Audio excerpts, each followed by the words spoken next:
shaking. You jerking that thing. Holy shit. Let's see how much it fizzes up. Not at all is the answer. No, it immediately went, shot up, so I immediately you were closed like, it back. You did the smart thing. Yeah. The good choice. I could have just like let it go and then held it over your PS4. Over the PS4 and have it. That would be real sad. I'd be kind of sad about that. And that's your fault for getting this stupid looking multi-layered cake ass. I love my multi-layered cake. When they first showed off the PS4 Pro, I thought it was the dumbest looking shit I'd ever seen. Them going like, we've added a tier. Yeah, we've added a layer. Though I don't like the look of the PS4 like base anyway. I don't like. I don't like this console. I love that it just looks like an eraser. Yeah. They're gonna erase the competition. Oh yeah. Sony does what Nintendo don't. Am I right? Yeah. They should bring that back. I wish. Like, I loved how cutthroat the advertising was for game companies in the 90s. Do you think that now that Microsoft fucked up their chances at being in the like console race, do you think Sega can come back? I hope so. Sega just release the Dreamcast 2. Like, just call it that. Okay, so here's what I want, right? I want them to come out with a new console, but I want it to be in the shape of Nep Nep's head. I see the vision. I know Sega doesn't own the rights to Nep Nep. But I need this to happen. You want it to be Nep Nep so bad. I want it to be called the Nep Drive or something like that. That would be pretty good. Though, like, so would it have discs or cartridges, perhaps? Yeah. You push it, and it's like the top of her head would open. Oh, okay, so it's the head. Yeah. Or, like, you have to lift the whole hair off. Yes. Like, just the whole... Yes! That'd be pretty good. This is what I need. This is what I want. It's very good. Hello, everybody. Howdy. And welcome back to the Full Dark No Stars Riverdale podcast. We watched season 2, episode 18. I did not know there were musical episodes in this show. Neither did I. I'm happy they brought that tradition back. Because there was that was like a thing in the 90s, right? There was at least in the early 2000s. There was like one musical episode at least for a show. Just to say that they tried it. Mm-hmm. And it was fun. I like how this episode was directed. Mm-hmm. I thought the found footage thing was a neat way to tell the audience, one, a great transition to the musical number, using like the camcorder. Yep. But also like any song that is non-diegetic, you never see through the camera lens because it's not actually happening. Right. But like any musical number that is happening and is happening in the universe, because they're putting on a play, right? They're doing Carrie the musical. Carrie the musical. The horror film from the 1970s. I thought it was a book. Was it a book? Was it a Stephen King book? Yeah. Okay, it's a book. Yeah. Of the book, of the film, of the reboot film, the musical. Yes, it's a musical. Yeah, it's very good. It's very good. But like anytime they like doing the dance numbers and songs on stage, you'll have Jughead filming it, and they'll show it through the camera lens, so you know it's physically happening in universe. Yeah, and I thought that was clever since, you know, musicals are a hard sell to an audience, and you'll always have that question of, but are they singing? Yeah, you can't have the supernatural excuse like in Buffy, where the monster of the week makes the world the musical. Yeah, really dumb. But they incorporated it very smartly in this one. Yeah, this one, and because that's it's annoying to me about Riverdale, where it's like this show not very good. Right? But it'll always have this great directing twist to any episode. Like how an episode is chosen to be directed. That just makes me go, why is the creativity here good? Yeah. Like there was a shot in the prior episode when Cheryl was at the convent. Yeah. Where she was framed really small in the corner of the shot. Yeah. And it's just like, you know. Looked beautiful. It was great. Yeah. But like. And the show's just constantly like this. Where it's like, okay, the scripts, I love them, but I'll be real with you, Chief. They're kind of bad. Right? Like, and the acting, kind of also bad. I love it, but it's kind of bad. The directing, legitimately good. It's very annoying. It's very annoying. They can't even just let the show just be bad and funny about it. They have to like try. Have to try his fucking ass off. Yeah. Have artistic merit at least every other episode. It's very annoying, and this episode's definitely one of them. Because one, it's highly entertaining. Two, there's a lot of like emotional bonding and growth that I think the show was like, how do we get characters from point A to point B to resolve issues? And they were like a musical number because you can have 10 episodes of story arcs, or like for a character arc, happen in one musical number. Period. So we just shotgun that shit, and I'm like clapping. Yeah, it's genius. A genius move, right? Because with everything getting resolved, the status quo kind of back to where it was. We get our next humongous plot beat at the end of the episode. Midge do be dead. I hope she's not dead again. I hope she's dead. Because how many times has she almost been killed by the Black Hood and like not actually? It's so funny how often this girl has died. Ooh, kick the table. Because the Black Hood like shot both Moose and Midge in the car. Yeah. But the way Cheryl said, "Someone help her," like she wasn't dead. Yeah. I almost just don't want her to be dead. She's just stabbed with scissors up on the stage. Yeah, it says the Black Hood is returned. Yes, the Black Hood is back. Yeah, he's back, baby. It's been like 10 episodes now. Like it's felt that way. Yeah. Like it's been a hot It's been a while. Right. Hiram is trying to drive a wedge between Archie and his dad. And he said, and no. Archie's like, no, I will not stand for this. My papa. And then he goes and gets I care about my family. My family, even though my mom is not here anymore. She's not family anymore. There was a divorce. That's true. I think they're just separated. Are they completely divorced?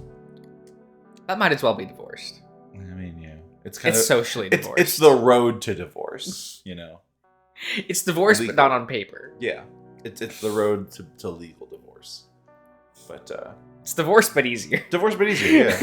You just say we'll live in opposite places. We can do whatever we want. Like Hal and Alice were until this episode. Mm-hmm.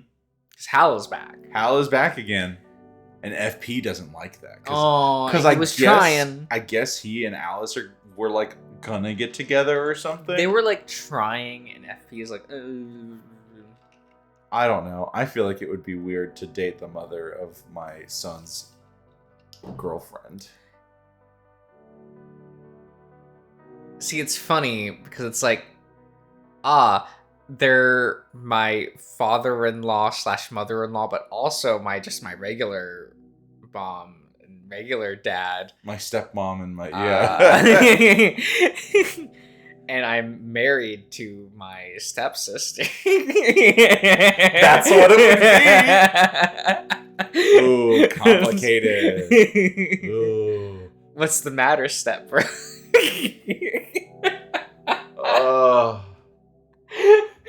Oh my god. Horrible. No, that's what we want. Absolutely. We were so close to that happening. We really were. I think they might have realized, and they're like, we can't though. The writers became self-aware that was. I mean, like, reasonably so, right? Like, come on, guys. It's fine. It's fine. Oh, it's fine. shit. Good episode. What are we doing? Oh, we're drugging out. Yeah, Brian went here. Have more drugs, kid. Got some drugs, kid. You want some drugs? Here it is. Get drugged up. It's very good. It's very good. And Cammy does not look excited. No, he doesn't seem like he's having a very good He's very much on the, like, ooh woo, I'm just a little pupper. I'm just a girl. That's what he's doing. What? That was terrible. I'm sorry. For those of you that know, you know. So it's fine. No. Brian stands next to the door holding a plastic water bottle.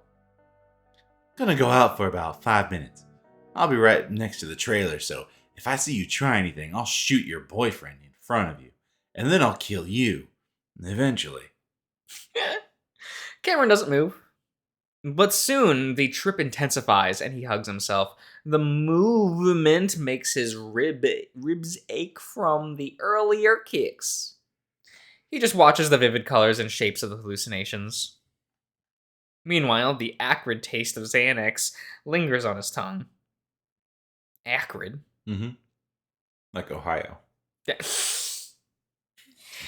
Is Ohio acrid? Have you tasted Ohio? I have. Have you taken your tongue and licked the Ohio bear?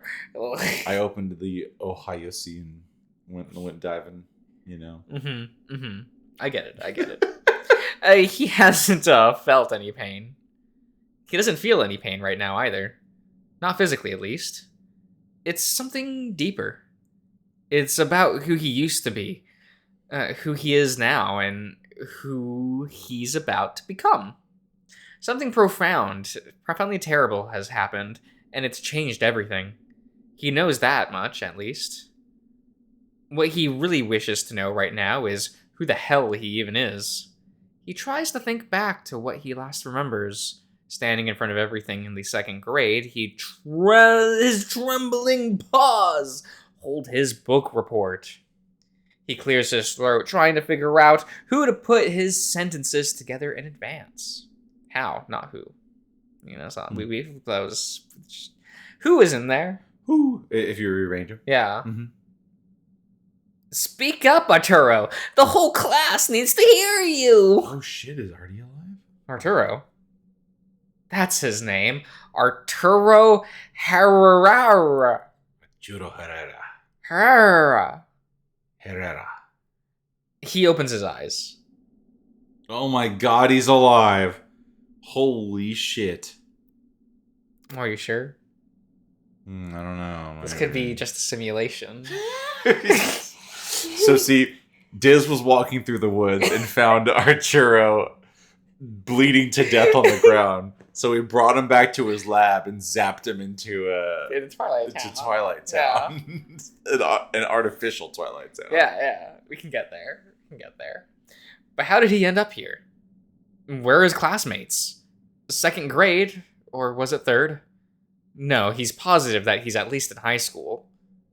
He tries again to remember what happened last. He was sitting in the junior parking lot with his girlfriend. He was upset because another girl at school was being mean to her. She's a Jaguar, sitting in the passenger seat of his beat-up sedan, one of her feet up on the dash, and he's leaning forward to kiss her on the cheek. What's her name? Sarah Mendoza. Or was it Montoya? But now he remembers that they didn't last long at all. Maybe only a semester, probably because he sucks at comforting people. He does always say the wrong things at the wrong time. But he still has several girlfriends after her, up until... Maria? His voice is so alien, so strange, it startled him a bit. What's even more strange is how hard it is to say even her name. He stutters, and he has to chew around the syllables like he's biting at the letters. As he does, he notices a sour taste in his mouth, and he can smell vomit. Looking at the forest floor in front of his face, and he sees a dried mess of what he's sure is the source of the smell.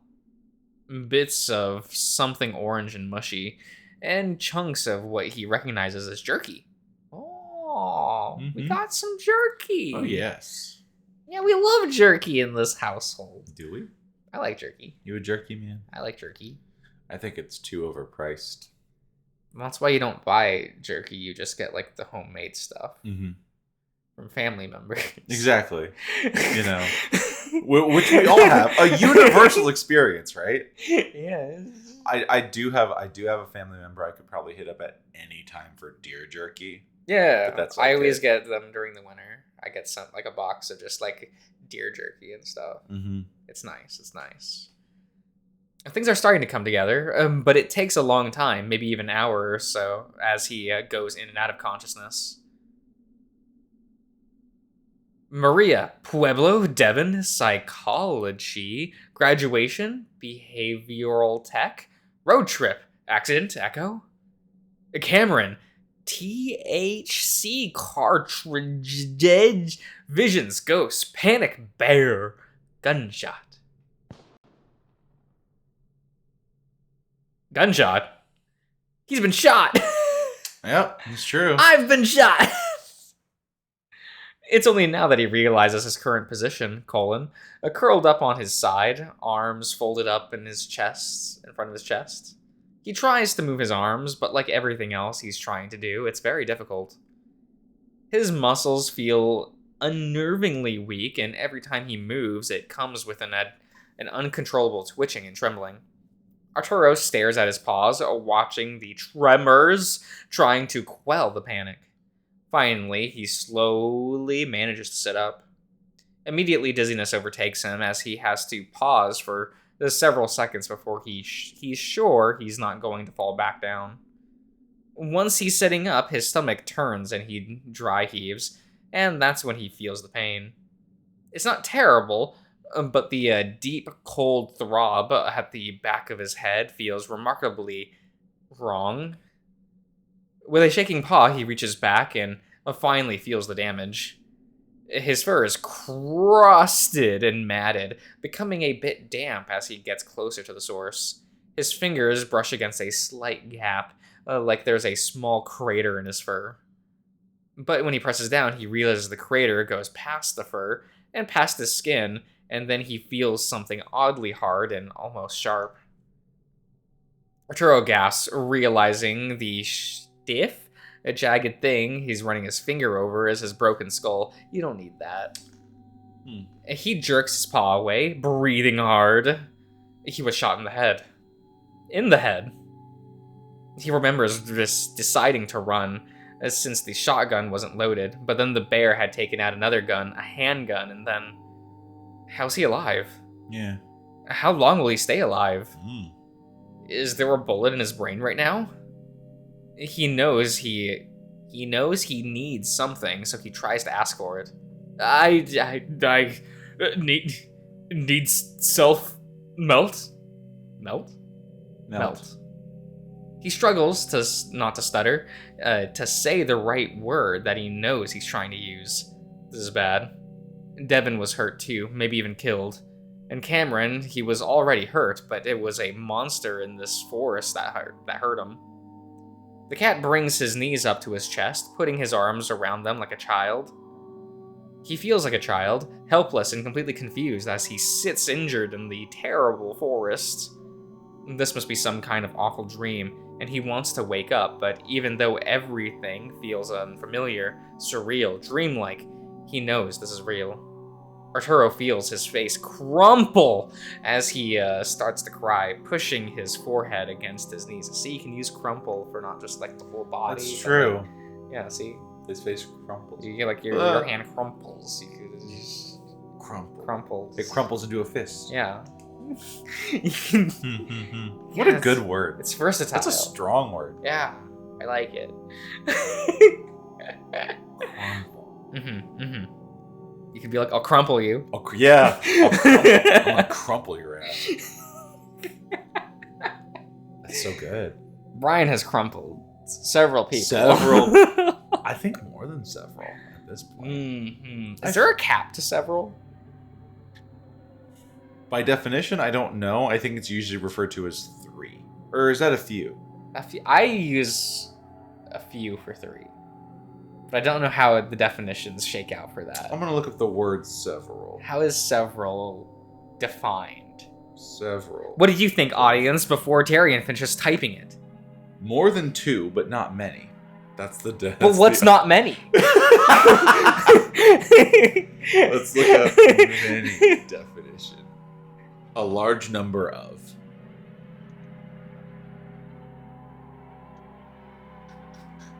What are we defining as a large number? Does that mean it just can't be past 10? Are we defining double digits as... I would consider that a cutoff for several. Okay. So from like 4 to 9? 4 to 9, you know. Is that have several? Several, I think so. Several? Okay. I would consider that. We can do that. Reasonable. Brian has killed more than several people. More than several people. Very much. He's been working a long time. It's very good. I need summon something. He needs Bambi. Bambi.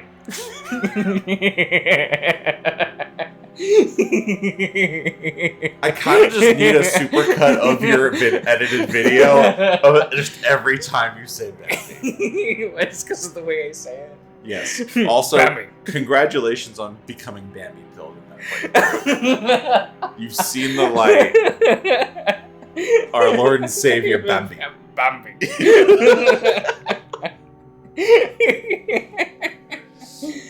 Absolutely Bambi pilled. This man. No, I've been Bambi pilled ever since I watched Bambi 2. Where he killed the dog to prove I love that scene. Father. I love that scene so much. He kicks that dog off the side of that cliff. He proved his manhood to his father. Dude, he's so strong. He's so powerful and strong, Bambi. Oh my god. That movie's terrible. It's nigh unwatchable. I think I've watched it once, ever. Yeah? And I think I've watched Bambi proper maybe 3 times ever. Really? Mm-hmm. Okay. That's not a very good movie. No, I wouldn't. I like it for like its historical contributions. It's cool. It is disgustingly well produced for the time period it came out in. Those backgrounds all like bury me in them, right? Right. I'm just talking about the movements of the animals are very hard to animate. Mm-hmm. And you just see these deers prancing around, and I'm like, that poor animator. Yeah. It's hilarious and kind of fucked up when Bambi falls for the deer call. Yeah. No, it's good. And then the it's hunter's good. like, hee. And he's like, no, it's good. Fuck. It's good. I like that. It's a good scene. It's pretty good. Pretty fucked, but pretty good. Disney used to make good movies. They didn't back then, though. No. A lot of those early movies. Speaking of good movies, not very good. Watched Wreck-It Ralph recently. It's a good movie. It's all right.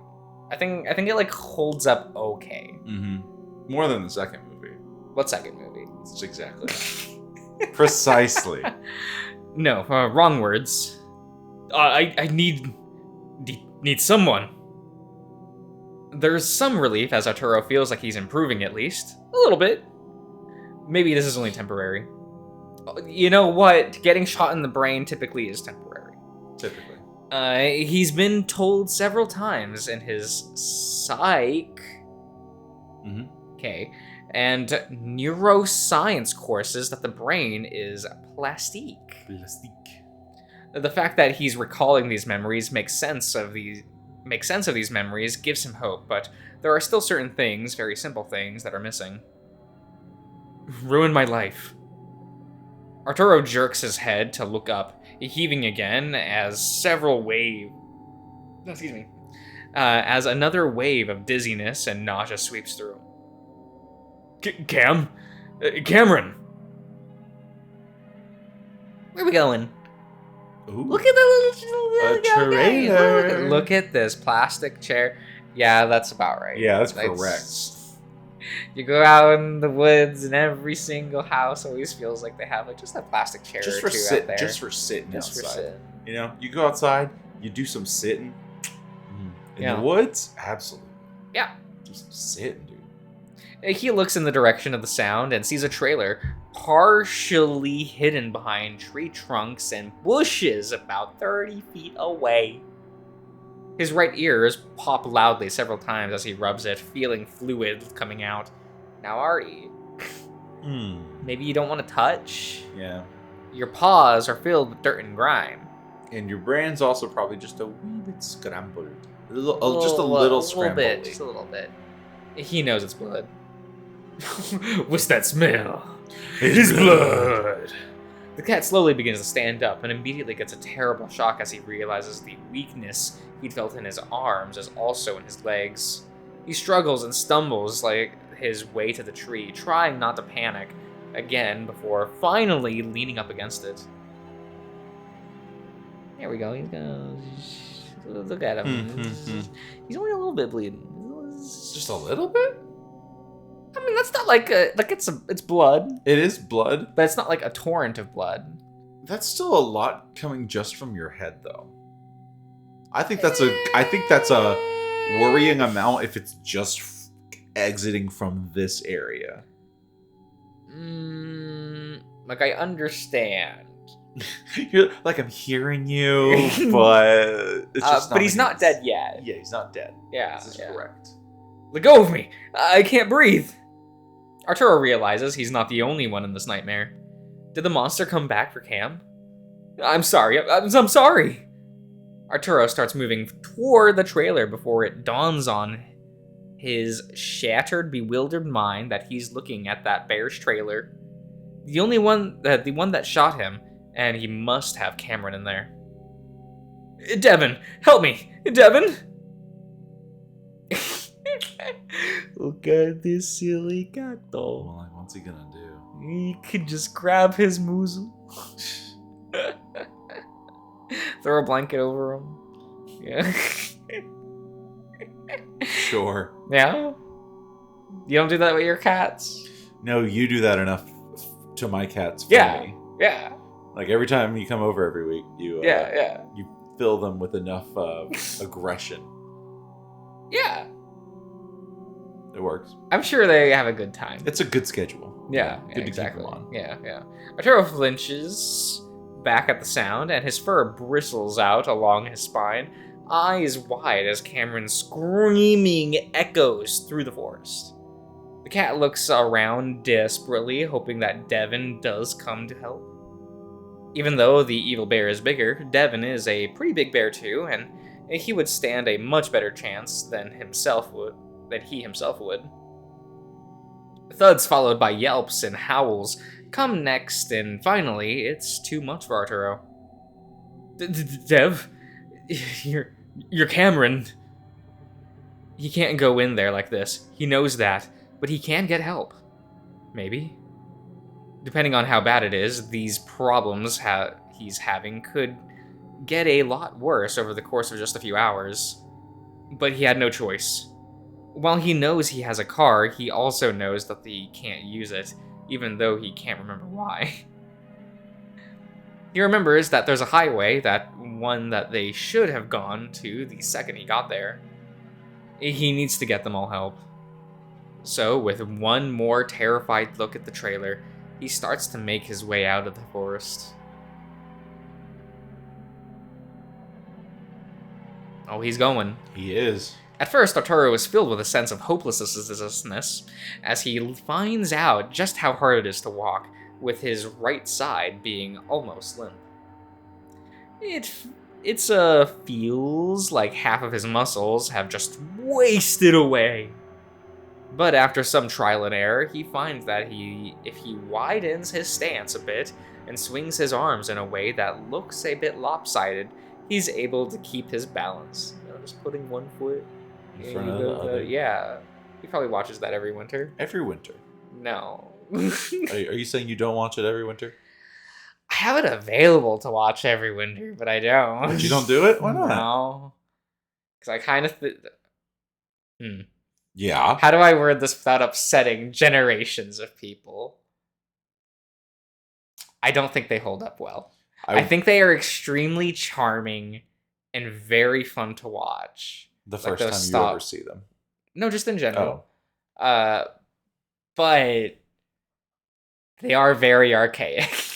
Absolutely. And pacing is not the specialty to be had. No. I mean, like, the contribution it made to that art form, like... incredible. Amazing. Yeah, like, everything artistically on display, I'm like, that's so cool for the time.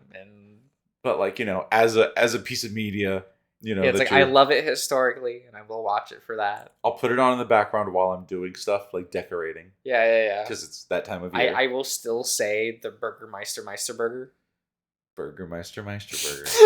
Very good. Very good. Locked in, one might say. You know what movie we need to dig up for this coming Christmas? No. Do you know what I'm going to say? There's so many awful choices to be... We need to dig up all of the other reindeer. Oh.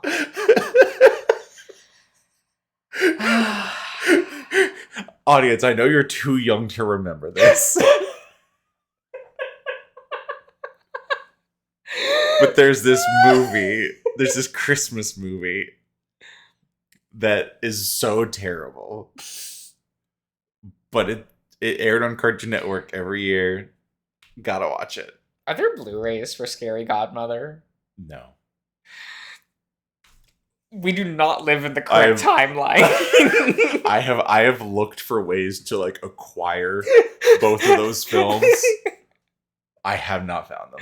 I think I have the first one downloaded somewhere, maybe in like a really shitty resolution.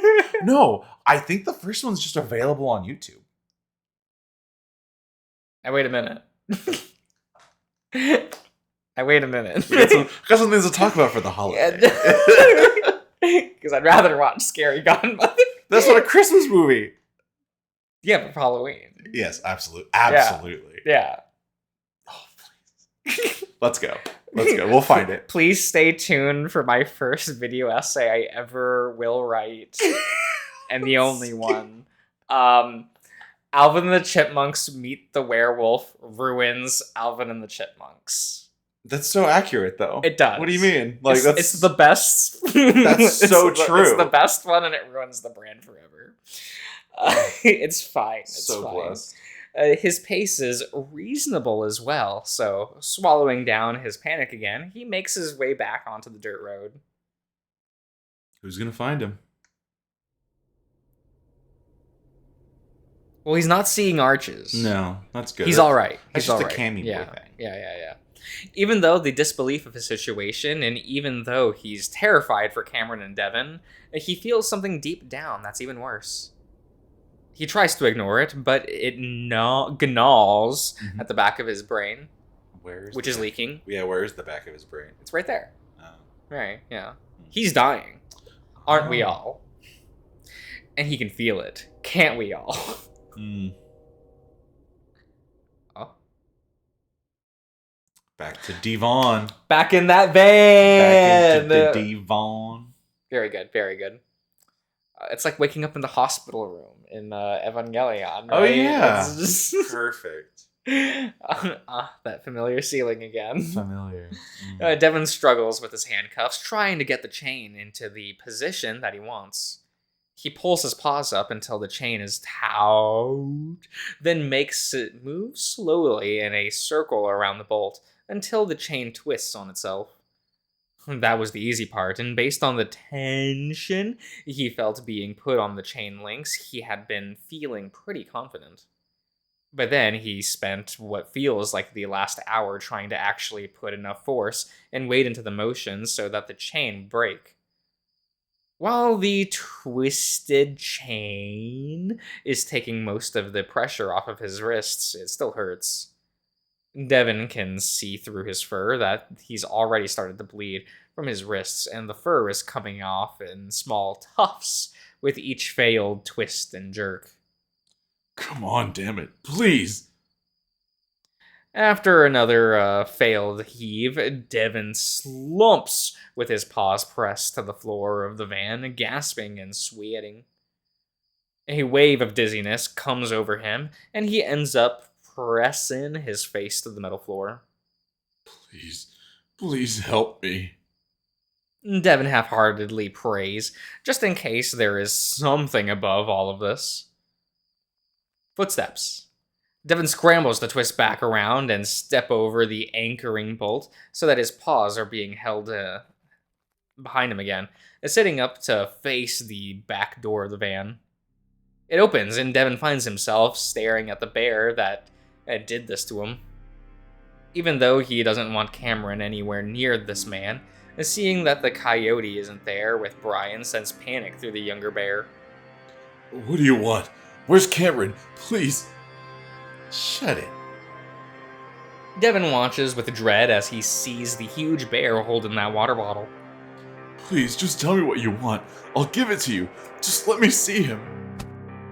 His teeth snap together, and the next thing the bear knows is that his head is resting against the metal cage, a partition that separates the back of the van from the seats. Dazed, his chin is on his chest, his arms under his back, forcing him to arch his chest and stomach toward the van's roof. Then, Brian is on him, pressing the bottle to his lips. Dazed from the punch, Devin can only mumble in protest. No! Devin sees the look in the other bear's eyes, and he knows that eventually he's going to have to drink from the bottle again. Feeling completely defeated, Devin continues to plead with the man. Wait, just wait. Please tell me what you want. Is he okay? Boy, you're really starting to piss me off. If you don't do what the fuck I tell you. Brian grabs Devin's chest fur in both paws and hauls him up so that he's sitting in a more upright position. I'm gonna take it out on your little cocksock Yodi. You understand me? Now shut up! Even he knows that he's a cumsock. Goddamn. It do be that way. Devin can't shut up. He's half convinced that Cameron is already dead. Please just let me see him so I know he's okay. Alright. I was gonna say you already earned him one good hit. Now it's 2. You wanna add a 3rd? Devin just stares. Of course he knows that Brian doesn't need an excuse, that if he really wants to hurt Cameron, he can. And will! Because there's nothing Devin can do. He can only do what the old bear tells him to do, so he opens his muzzle. Slowly, Brian pours the slightly bitter water into his mouth, and Devin drinks it. Even though his body wants to keep drinking, Devin starts to pull back after a few swallows, as if he's had enough, and doesn't even suspect the water is drugged. But Brian pushes the bottle hard enough that Devin's lips are painfully mashed between the plastic and his own teeth, and he's forced to keep drinking.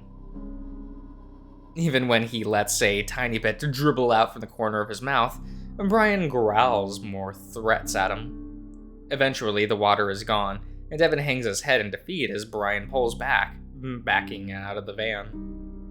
Devin squeezes his eyes shut, wishing this fucking bear would just tell him what's happening, and what he's doing to Cameron, why he's keeping him alive. But the younger bear is too afraid to talk, too afraid of what Brian might do, and without another word, the van door is slammed shut. Shame.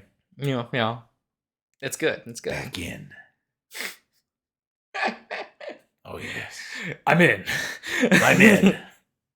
Cameron stays under the table, the Xanax having kicked in fully by this point, leaving the coyote in a bit of a quiet, stoic haze. Haze? Mm-hmm. Haze. His sobbing has trailed off, and not much emotion left in him, just feeling numb.